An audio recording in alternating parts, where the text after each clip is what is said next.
مرحبا. منو فينا ما يحب يشرب شيء ويمزج؟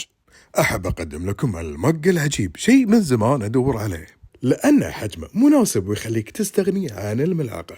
فمع المج العجيب لا تحاتي، يحوس لك مشروبك المفضل كالآتي. وأحلى ما في الموضوع أنك تقدر تكتب عليه اسمك أو لقبك على حسب مزاجك، وهذا شيء راح تشوفونه أسويه إن شاء الله في المرات القادمة. ونصيحة سريعة، حاولوا تغسلون المج كل مرة بعد الاستخدام مباشرة عشان الخلاط الصغير لا يعلق عليكم. ويلا نحط خلطتنا السحرية والقوية والعجيبة والخطيرة، والمكونات هذه آخذها معاي كل مكان وين ما أروح، وبالذات سيفيانا بديل السكر.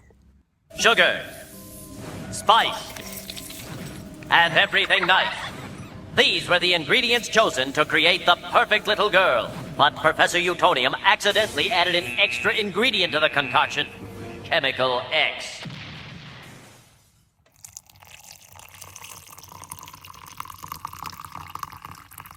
وقبل ما تحوس المج يفضل تغطيه بالغطا مالته، لأن في بعض الأحيان يطشر ويبقع على ملابسك، لكن هالمرة ما راح أغطيه عشان أخليكم تستمتعون بالمنظر.